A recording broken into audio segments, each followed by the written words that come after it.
Well, dairy farmers are collectively looking for more than 500 employees at the moment, as advertising suggests on the FarmSource website.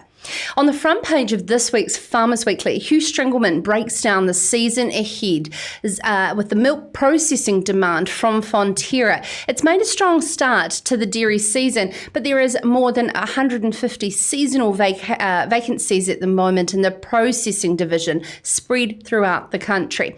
Director for Manufacturing for Fonterra, Alan van der Nagel, joins us now. Good evening. Alan, thank you for joining us on Sarah's Country. Good evening, Sarah. How are you today? Good. Now, Alan, firstly, we're talking about these 150 jobs specifically in processing at Fonterra. What are the sort of skills and abilities that you look for and need over that peak milk demand? So these are a mixture of permanent roles and seasonal roles, and roles that come available most of our seasons. So they're inside our processing plants. Any role that we do take on, we give a comprehensive training. So it could be from sort of manual labour through to running processing kit. And we also have a number of vacancies in our transport fleet. So we have, around about 480 trucks on the road driving around New Zealand. You'll see lots of Fonterra trucks. We have a number of vacancies there as well. So, the appropriate licences, and then we put our drivers through a pretty comprehensive training scheme before we let them get out there and collect our milk. So, of course, some of the South Island plants started taking milk in the first week of August, particularly down south. What is the spread of demand looking like across the country, and are you starting to get worried? So we've had a very good start to the season. It's broadly in line with last year, and we have enough processing capacity across New Zealand to deal with milk. So we're pretty comfortable at this stage. It's only early days. North Island, most of our plants are running or about to run. In the South Island, we're really doing a few cider runs, getting ready for milk to come on as it goes down the country. What about with Fonterra's move into more value-added products that will, of course, have more specialty skills and a capital expenditure within your plants? Is that where you're seeing some growth for demand in labour? We have right across the board, actually, and we've got value-add products, and we've also got our milk powders that we run sort of evenly across the country. We've got a spread of vacancies right the way through the country. So, it's pretty much across the board, really. Okay. And how did COVID go, and how did you come out the other side?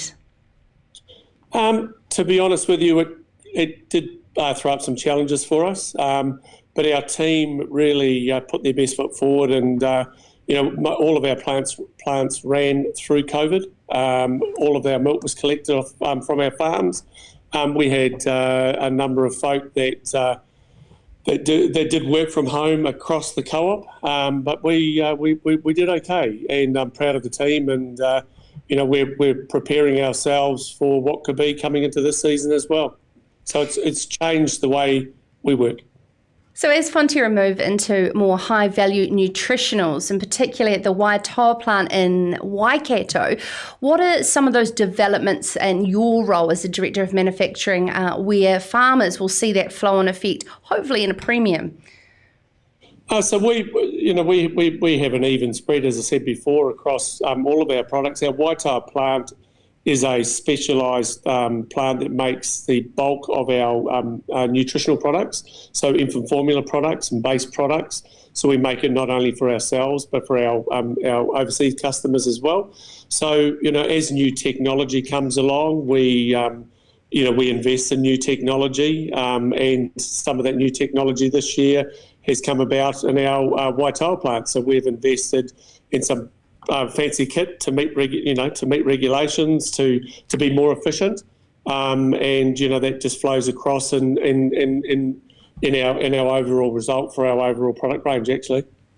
I do have to ask you, while you're here in charge of the manufacturing processing at Fonterra, there has been talk about Fonterra or milk processing plants in general potentially having the opportunity of extremely low power rates from TY smelters. But I know that, of course, it's sort of not in line with Fonterra's sustainable future value systems. How much would be involved in taking that, and why not? So, we'd look at, all opportunities. Sustainability is at the forefront of what we do, and we've had it's been at the forefront for a number of years. So, the opportunity for electricity, should the TY plant eventually close, and indications are at this point that it will. We're looking at those opportunities, but for us, it is an expensive conversion to use electricity, and we've converted a couple of our plants over to either wood chip or wood biomass, and we see quite a future for that for us. Remembering that with electricity comes a lot of infrastructure costs, where when we convert our existing boilers, we can do it's still relatively sophisticated, but we can do a conversion of existing kit rather than a full replacement. Absolutely. That sounds fantastic. Alan van der Nagel, Director of Manufacturing at Fonterra.